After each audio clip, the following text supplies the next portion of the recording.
Hello, we're back now at the Regimental Museum in Brecon.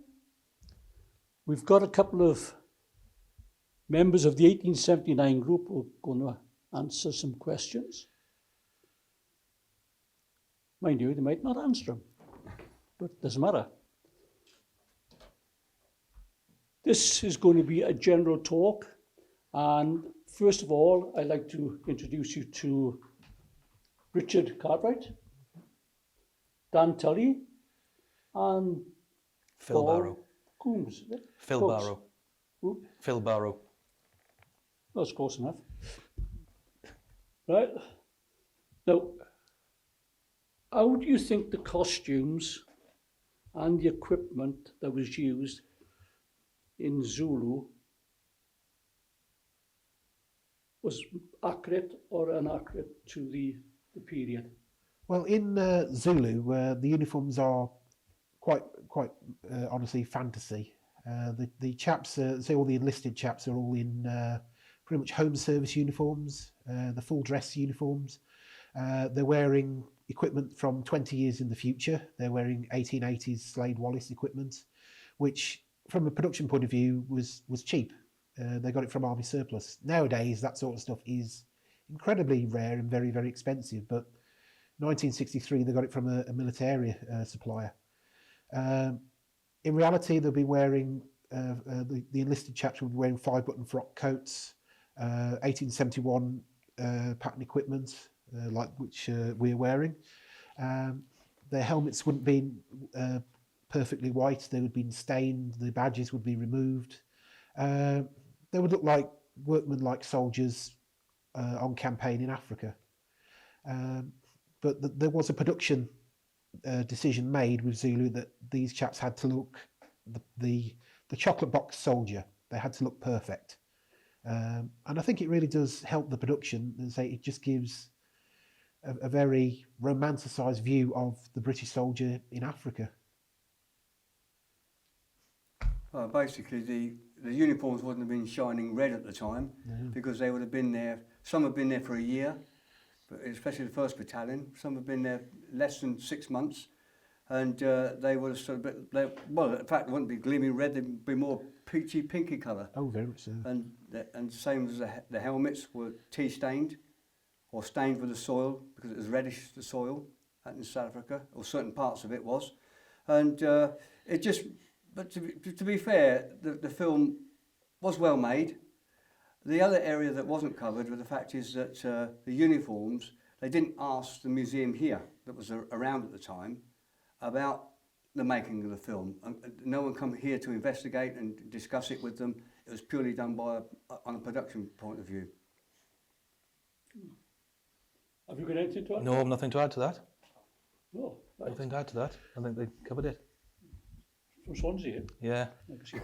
Yes, you can tell, can you?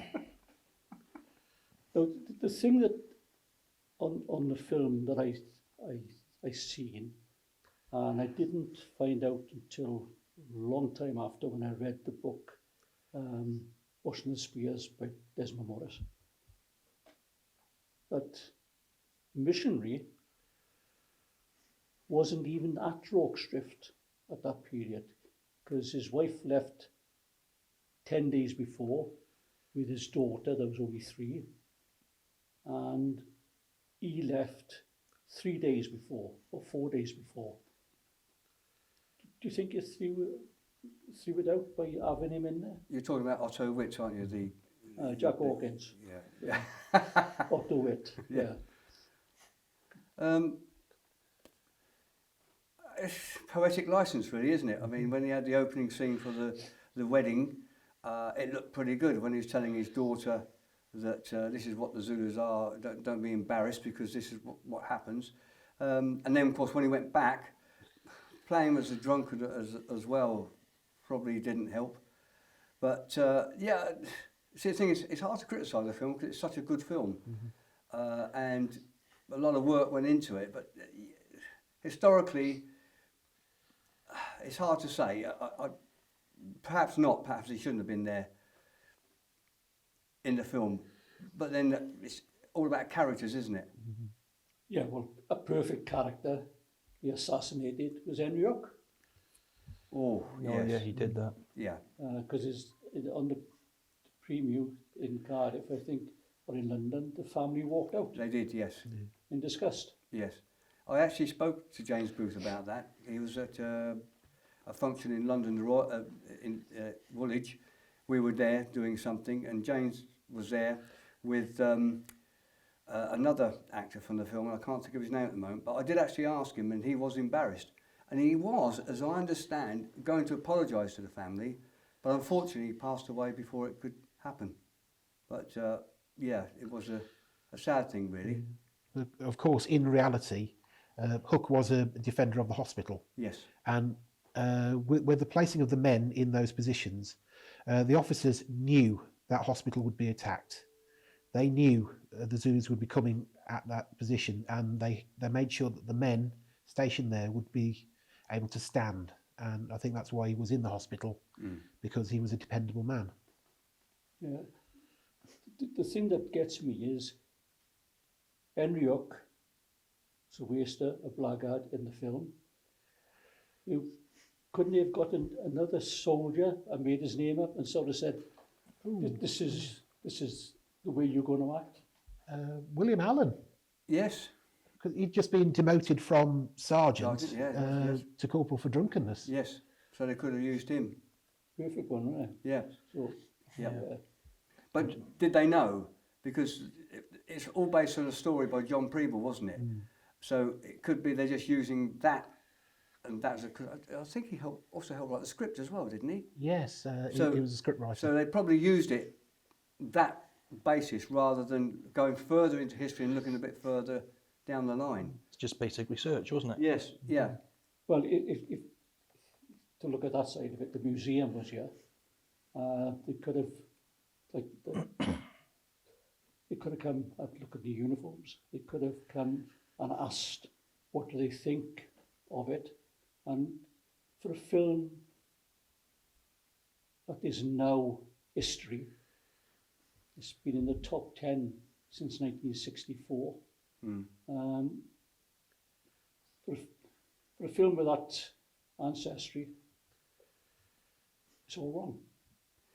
I think the other thing, look at it as well, if it hadn't been for the film, none of us would be sat here today, and none of these other Zulu groups would have been around, because it would have been a history that we didn't know much about. I think the film was the main thing that brought it out to people and got people interested in the Zulu Wars, studied it, and did other things as well. You Because know, it was classed wrote as books. just a small military action. It wasn't classed as anything else because it only lasted a couple of hours. Yeah, but because of the film, people started to take an interest, myself included. I started to read books. I met friends like Ian Knight. Ian and I have known each other for years. We used to write each other before even, not long after the film, well, a little bit later than the film come out, but that's how you make friends as well. And it's all because of this film. That's what I feel anyway. Talking to other people as well in groups, how they come to, oh, well, I saw Zulu many years ago, what a great film. And I think that's, would you not agree with that? Would you say that, Richard? Oh, very much so. It's given the Zulu people a lot more notice in the world. Absolutely. Yeah. In the English-speaking world, the Zulu people are known as a proud and great people.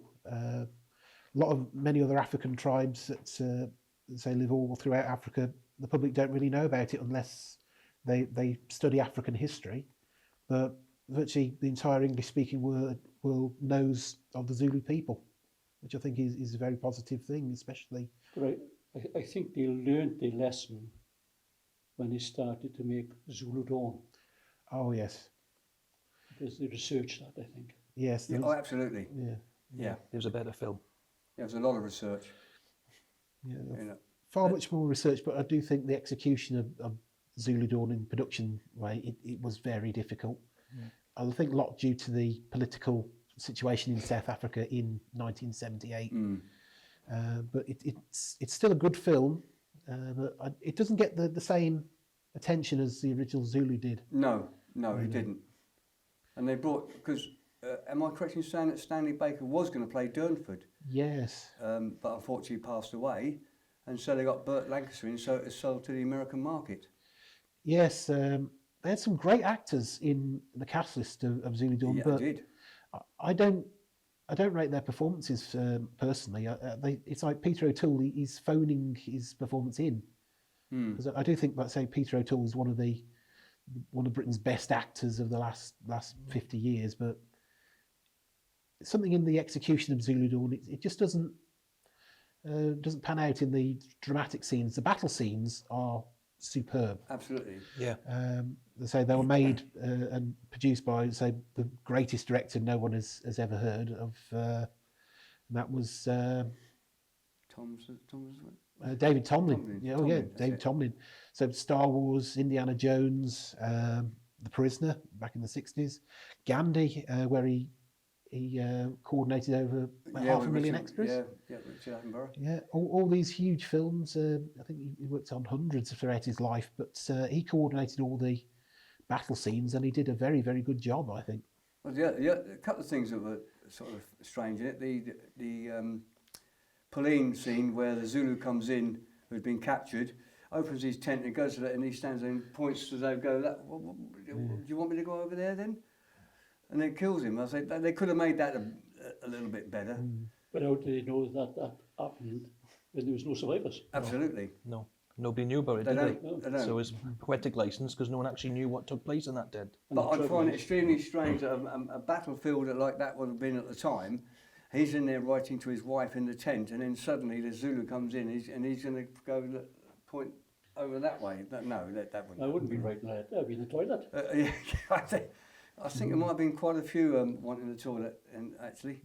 When we were the regiment was in Hong Kong, we had a visit of, I'm not sure if I get the name correct, a Mrs. Sheila Henderson, and she was advisor on the film Zulu in some capacity to do with the liaison between the two, and she was something, if she's still alive, to do with the museum out there. Which one? The Zulu Museum. Oh, the Zulu one. Yeah. Oh. And she was saying, because I we were just talking, and I said, the best part that I thought of Zulu Dawn was Peter O'Toole standing there when they come back in to the battle site, and the fire is glittering Raging. in his face, Yeah. and you can hear a dog yelp. That's it. And she looks down. Yeah, and Yeah, it's just the horror of the war. the look in his face was masked, and she said, yes, she said, and he didn't have to act that because he was nearly paralytic. Yeah. And the two people underneath his Cape. holding him up. No. Yeah, that's what she said. Yeah. I always thought, and I thought that was the best part of the film to me. Yeah. But teachers does you right, I suppose. Teachers risky.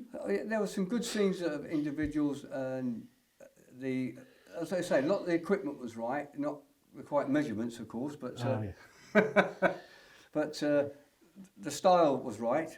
The uniforms were a bit shiny. Now, John Buckley, who was a friend of mine, was the wardrobe designer of the film, and when Douglas Hickok was looking at the parade ground at Peter Maritzburg, the cricket green, that's an international cricket green as well, covered in sand, and he said them uniforms don't look right. So John got all these seamstresses making all new tunics throughout the night, and they come back in and he said they're still not right and they wasn't never used. So I don't know where they went. So that was that was a strange thing about all the uniforms, and they made them again and it wasn't right. But what was good, I mean, there is a outtakes films around, and there's also a little ITV documentary where it shows them making the badges and everything, all the moulds and everything for the badges. And I'm fortunate enough to have some of those, so it's I've never seen that. Quite good. What the replicas? No, about what the BBC. Oh, the BBC, it's an ITV documentary that was made years and years ago. It's only about 10 minutes long, but it shows you the training of the farmers on the horses, being a part of the Lancers. It wasn't there at the time, but they were used in the film. It showed you, what else did it show you? Said the wagon, they were making noises, weren't they, for the gunfire. Oh yeah, the Foley recording. Yeah, and the falling off the horses. But before that, ITV made a documentary as well, a part of it, and it was showing. Actually, John Buckley's on it, but he's making the costumes and everything else, and make they're making shields. Yeah. Because some of those were cardboard, those shields. Yes. So yeah, that's quite an interesting one. It's very old now, but you might better get it on YouTube actually.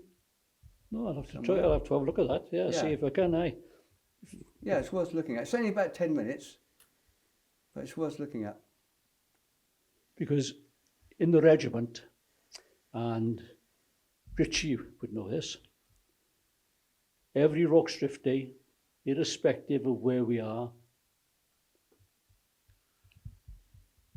if we're in camp, we line the route from the officers' mess to the cookhouse, and the colours then are marched from the officers' mess to the cookhouse, and they put up, and there's a guard put on it, which is normally the drummers. And then the officers and senior ranks serve the food to the other ranks. Well, I know. But they've got to make sure the colours are out of the way, because sometimes it'll end up as a food fight. Because They did lose the original ones at San Juan, didn't they? But they sent them out for washing. But, but another one from Zulu was just trying to think which it was now. Oh, when Richard Burton says the South Wales borderers. Right at the end of the film. Yeah, when in fact they wasn't until 1881, were they? Not at that time. They No, were, so they should have been the 2nd Warwickshire Regiment. Second Warwickshire Regiment. Second Warwickshire. Yeah. It's again, that's just someone not doing their research properly and writing that down for him. It's just getting the dates wrong, isn't But it? it's just getting the dates wrong, really. That's all it takes, is one mistake. Yeah, but I'd have to say I haven't heard, even in reviews throughout the years, where there's been criticism of the film. It's all been positive. No, very, very much so. It's all been very, very positive. Even in today's politically charged climate, yes. it treats both sides as It's anti-war film, isn't it? as a warrior. That's what it is. Well, it is, yeah. It's many things. It's an anti-war film, but I see Zulu as a Western. It is very much in the Western style of besieged homesteaders, say, and attacking tribesmen, but it's got a uniquely British feel to it. It's based on historical events, but it is very much, say, a 1960s epic. Yeah. Another main character who they could have really brought into big time was Langley Doughton. Oh yeah. He was the one who did about the barricades. He was his idea and everything else of that. He was very experienced military-wise. Absolutely, and that would have been a really good point if they had. Because they made him look a bit soppy, didn't they? Yes, very much so. But he could have stood out and could have been alongside Charles. So, well, this is what we need to do, because he probably was and probably did. But it was like him and Colour Sergeant Bourne. I think they were the two most experienced people there, because Colour Sergeant Bourne, in Victorian times, to be 24 and a colour I sergeant. know, I'm just going to say that. He was the youngest colour sergeant in the British Army, as far as I can see. Well, reading about him, I think he probably was. And had Douglas been here today, which is he was hoping to be, he probably could have told us a bit more about that. And no doubt he will at some stage. But that's an important point, because, as I say, in that battle itself, he was a very important man. And to be so young, what a thing to see and be involved in at such a young age. And have someone like Nigel Green, who was a 6 pensioner. foot, 6 foot something, because he's only a small bloke, wasn't he, Colour Sergeant Bourne? But the best one I have seen of Zulu, or wrong, of Islandwana, I don't know whether you think it's right or wrong, was Monty Python. I don't know if you've seen it. Meaning of life. I know.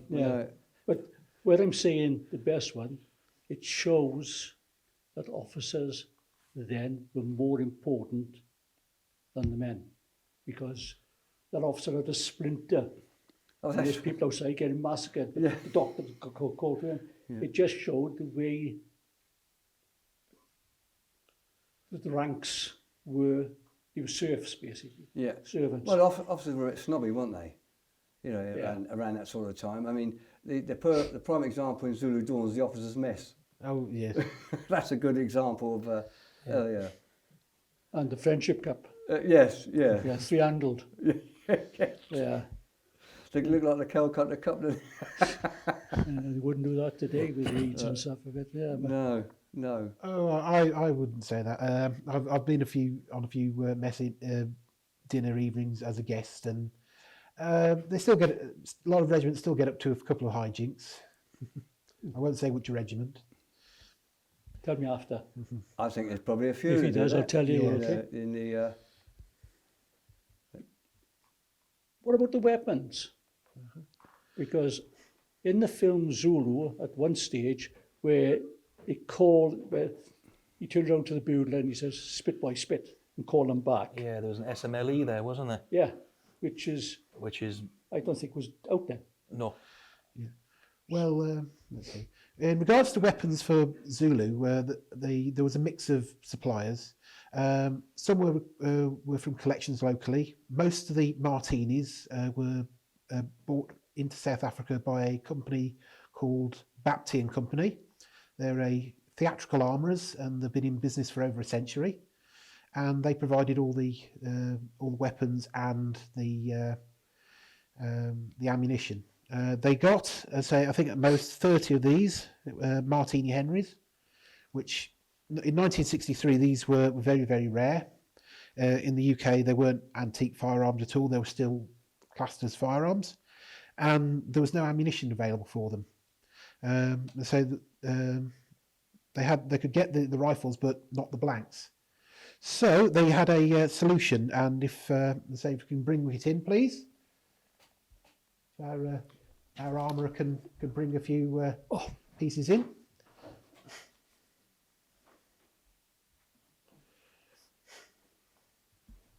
Yeah. The solution was to bring out to South Africa a bunch of these, and these are 1890s Boer War era long Lee Enfields in .303 caliber. 303 blank was quite plentiful in South Africa, so what they did, they would just take the magazine out, if you want that, and they would just use it as a single shot rifle, and they'd also attach a later pattern bayonet. Pass it over. Quite crudely, really. And this would give the background actors, mainly South African soldiers on their national service, something that goes bang, but a bit cheaper. It was, say, just an easy solution. But even today, for a major film, getting guns that are this old is difficult. Pass that back, please. But yeah, this is the sort of thing they were using as background extras. And with regards to the sidearms, the officers should be equipped with either an Adams revolver or an early pattern Webley. And if you pass that over, the officers are actually equipped with these, and this is a Mark VI Webley revolver, introduced in 1915, so well out of date for the Zulu War period. But they took .45 blank, and there was something to go in the holster, and they look good on screen. They're not right, but finding the vintage firearms of this age is quite difficult as an armourer even today. Yeah, this is the exact sort of thing they were using in Zulu. Right, thank you.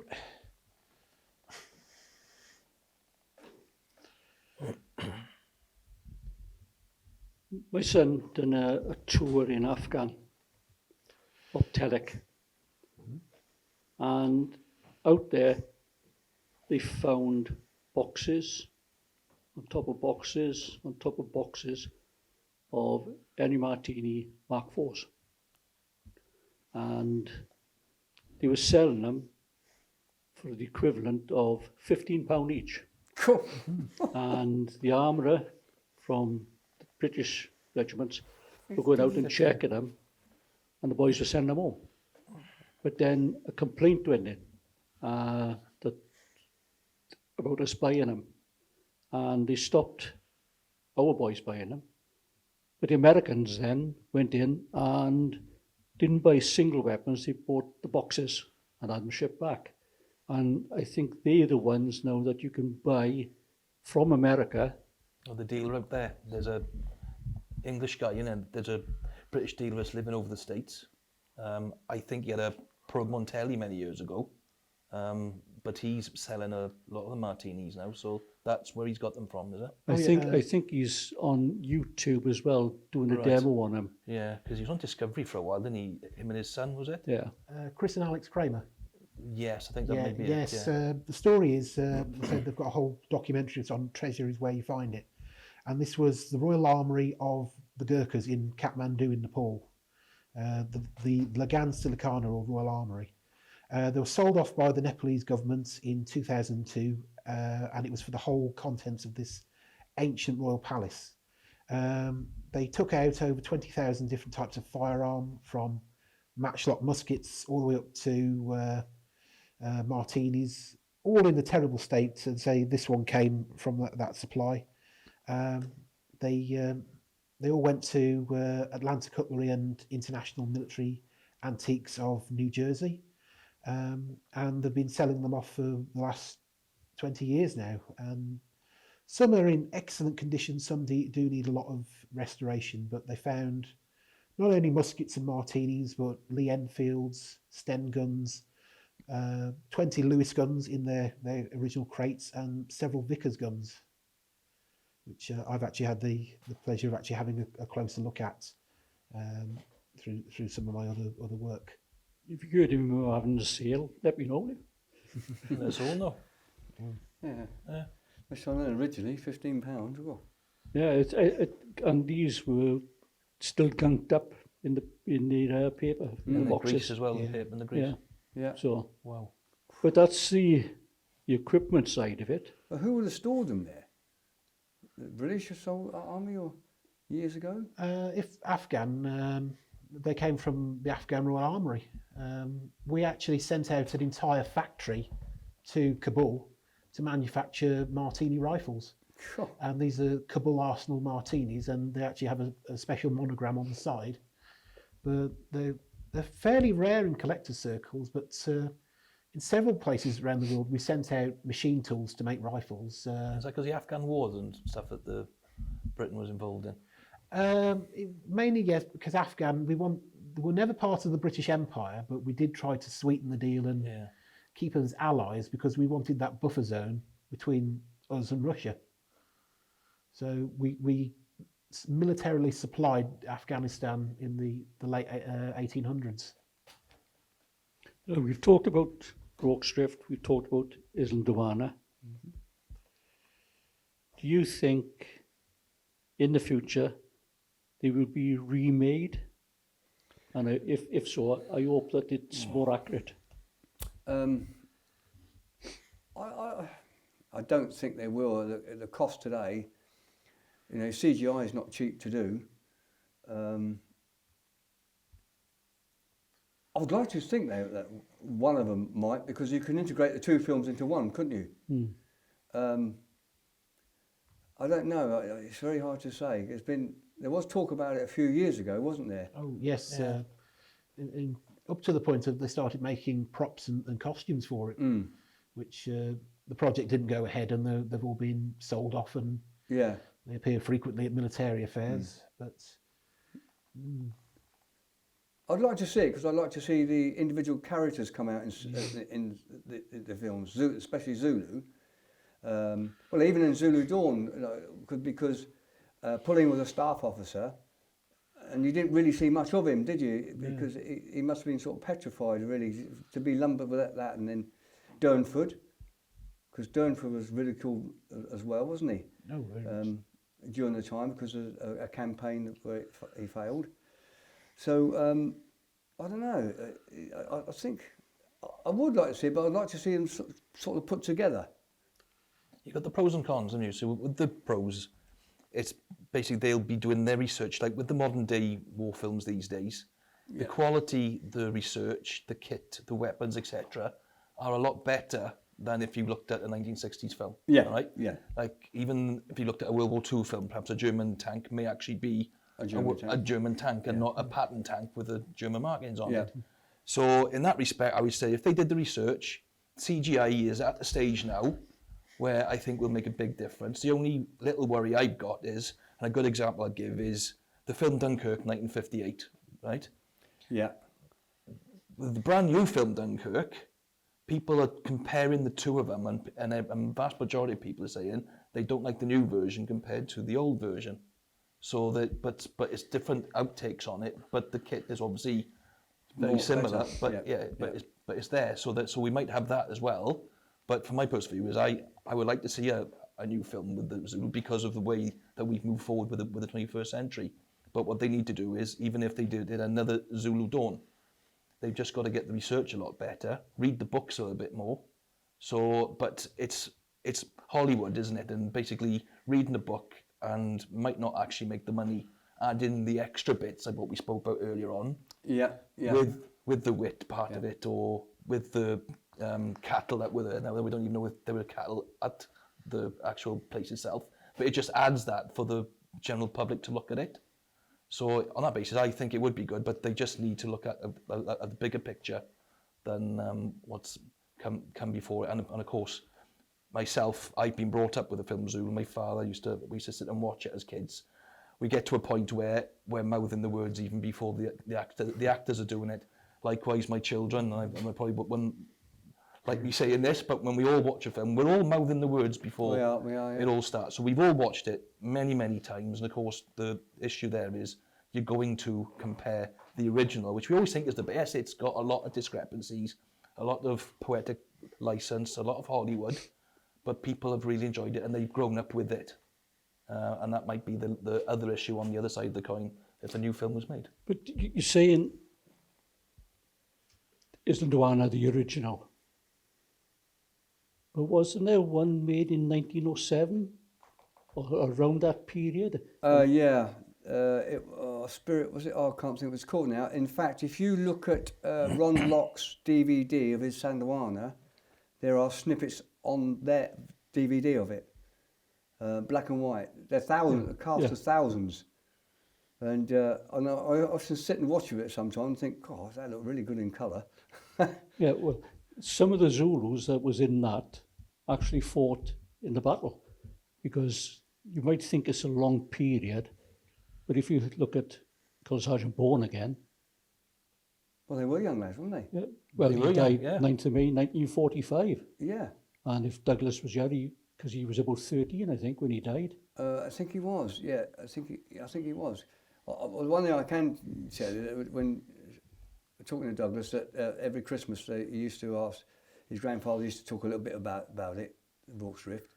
But yeah, Douglas has actually done a recording, hasn't he? Yes, I was there. Yeah, I was there. That's it. Because you sell it in a museum, don't you? Yeah. So I don't know if we've got any left though.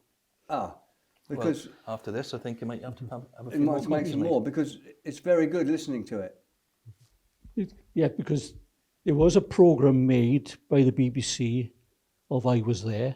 Yes. But it was on the wire spool. Yes. And apparently one of the technicians, if you want to call them that, went down and taped over it. And I think he taped Adolf Hitler over it, one of his speeches. And it was lost, and it was only because they had the hard script. Yes. And they got Douglas to do it, yeah. And I think he was the right person, because I should imagine he'd have the right tone of voice as well. Yeah. Oh, very good. Yeah. Yes. Douglas is quite a good speaker, isn't he? Yes, very much so. But, yeah, it's a pity he wasn't here. Well, perhaps he might come up, and one or two of you might come up here and sort of do what we're doing now. Well, there might be a time, because when I go back, I should be talking to him anyway. So it'd be nice to know how his grandfather was after he left the army, because everybody knows about how, well, give the impression of what he was like in the film, was standing up and collars done and discipline. But no one ever knows what the real person was like. Yeah. And I think that should be brought out to sort of... Perhaps we get to some, because also, that we've got colours as well. That'd be a nice discussion about the colours, because these colours that we now have, the original ones were lost at St. Luana. So that'd be nice to do a discussion on those, how they come to be made, and... well, they were going to be here today. They were going to be here because, today, yes. But unfortunately, something happened that dreaded thing, COVID. Out of our control, wasn't it? Yeah, that's what Duncan was doing, his skirt. Oh, no, he's not wearing a skirt today, no. Oh, you'll kill me for saying that. But yeah, it's been nice talking, and it's been nice debating these things. And there's a lot have come out that I didn't know, but I won't admit it. And it'd be nice if we could do this, have an opportunity to do this again, with Douglas Bourne sitting in the middle to sort of fetch what he was told by his grandfather that was there. Yeah. It would be nice. Well, I'll definitely be speaking to him over the weekend, and I will pass your message on to him, and I'm sure he'd like to do it.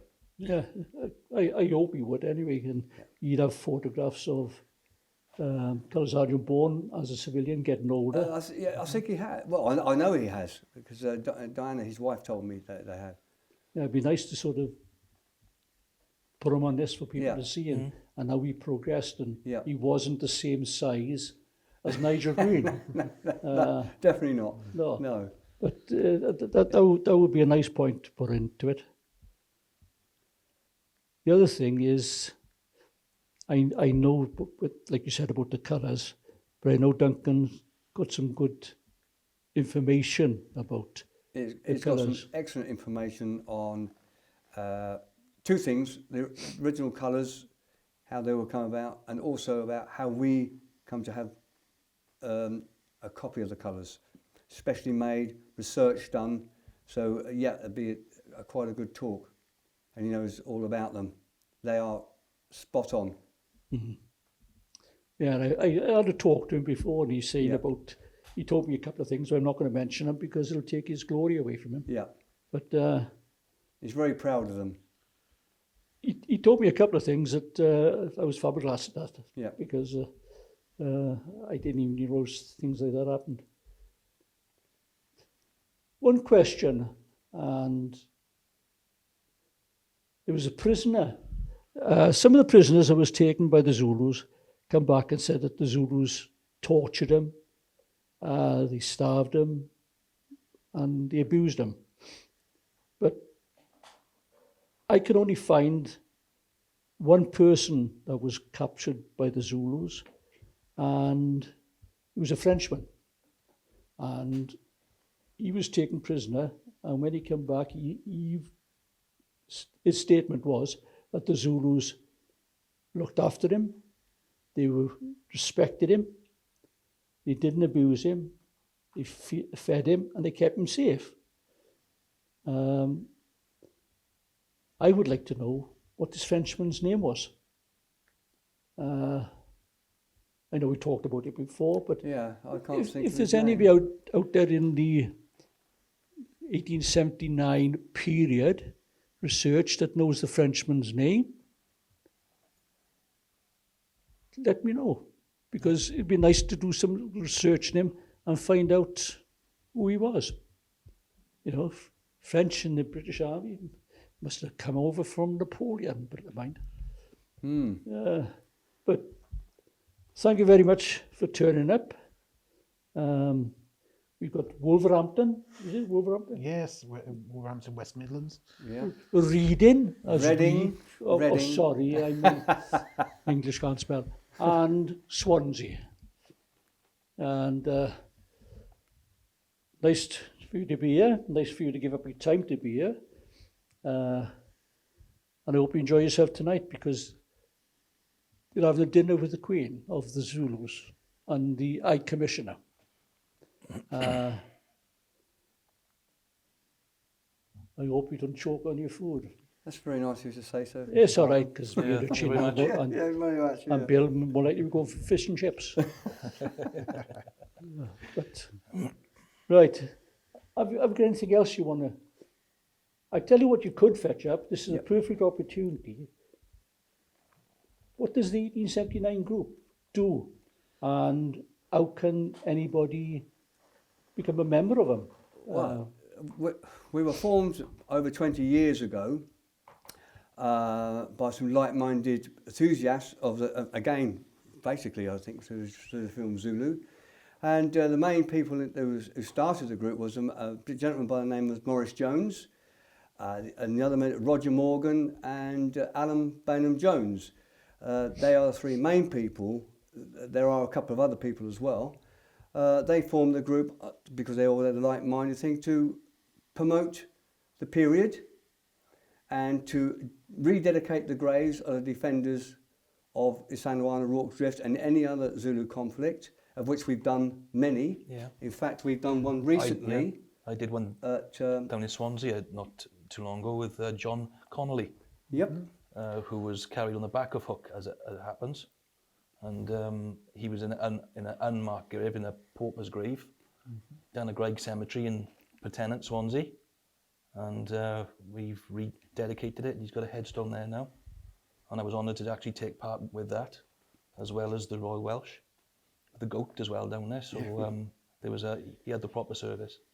We did the same thing for Yes. Private Evan Jones. Yeah. That was done, as I say, at Welshpool fairly recently. Again, the full works, a new headstone, and we went along, supported with the colours, and the Royal Welsh were there, and the British Legion. These things we do. We do talks, lectures, we do displays, and when we do a display, we do talks in camp. We like to do that, don't we? Yeah, living history. To give people the history of the regiment. That's very important, the regiment and who they were, the 2nd 24th, and now they are the Royal Welsh. And then, as I say, we have the colours there. But the main is, we're not, what am I going to say? We're not pushing war, anything else, we're pushing the history of the subject, of the period, of not only the regiment, but also the Zulus as well, as Richard talked about a bit earlier on. It's important that people know about the Zulu people. You know, the king at the time and how that changed, what happened to the king as well, Chetshwayo at the time, what happened, he come back, he came over to England, he went back and lost his lands, they were all split up. And also about the regiment, where the regiment has gone and how they've gone from the And Royal... how they progressed to the different Royal Welsh. Royal Welsh, South Wales Borders, Yeah. as you were. Yeah, South Wales So- Borders, Welsh Regiment. And it's just gone over the period of these years, thanks to these people that started the group, better and better and better. And this is where we are today. Right. I'm going to ask you a question now you might not know. How do they get in contact with you then? Right, they get in contact with us via the internet, 1879.org. I think now webmasters sat there, .org, and they can find a membership part on there. And our membership secretary, Viv, she will get in contact with you, send you a form, and then you can join. You can either join as just being a member, or you can join to do the reenactment side, or just because you're interested in history. We've got relatives and members. We've got research as well. Yeah, research. Yeah. We do research.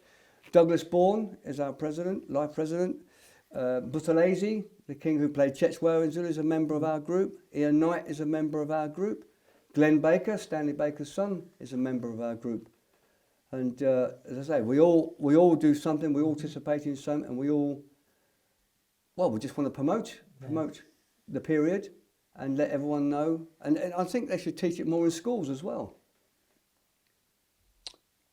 Us getting on the political side of it, and you don't want me to start on that. Oh, sorry. Is it a political subject? Is it right? Yeah, now it is. In the olden days, it was history. Now it's not history anymore. It's political. So Oh, I right. don't like to put my foot But in it's, that but it's water. 19th century history, which we still shouldn't forget. Absolutely. 'Cause- History shouldn't be forgotten. You learn from The history. history from the Second World War has now stopped being taught. So, surprising. You have to It's know very your history disappointing though, isn't to it? learn your future, or you'll end up repeating it. Yep. That's why we've got the smallest army we've ever had for a long, long time. And it's going to get worse, but that's going on another subject. Yes, yeah. We've also got a Facebook site, gentlemen, haven't we? So We have we have a Facebook. So we're on social media, Yep. so you can look at us on the Facebook. It's the 1879 group on there. Yeah, there's many channels that people can get and write in and ask questions. How do I join? What do I have to do? Do I have to take part in reenactment? No, you don't. You can just be a member. Is that only for this country, or can say Anywhere in the Americans world. that Anywhere. come over? Anywhere in the world. We have people in America members. We have people in South Africa that are members. Tour guides in South Africa that are members. Yeah, it'd be nice to know, because they might think that because they don't live in the country that they No, could join. we've even done tours to South Africa and done tours of the battlefields, haven't we? Oh, yes. You know, and done lectures. I've done some lectures out there. If I remember correctly, didn't one of your members get married at Rorke's Drift? Yes, he did. Originally? Yes, he did. And the At king the was time. there. Yeah, at the time. Yeah. Yeah. So happens I was the I gave the bride away actually. right. Yes, so I did. Yes. It's strange for you to give anything away. It was sorry. Strange for you to give anything away. Oh, it was, yes, yeah. But it was a cracking day. Absolutely brilliant. The Zulus, they come out, they did their dancing and everything else, and that's the first time. And last. Probably, yes. Well, I think we've been here for a bit. I'd like to thank you very much for coming and talking about your part of history, because you are part of history. And like you said, this should be kept alive, Absolutely. and it should show that not only the British Army, but the Zulu Army at that time were honourable, and they were doing the right thing, not for the right reason. But that's another political statement type of thing. But we'll try and do this again, 50 years' time, and we'll try and get Douglas Bourne up Yep. I'll and have a see chat what with we him. can do with Yeah. it. Well, thank you for having us. Yeah. Yeah. Thank you. Thank you, Owen. Right, I'm not going to say no more, because it's nice for me to sit down here and listen to them instead of me doing all the talking. But I'll see you again. Okay? Keep well, keep safe, look after yourself. Goodbye.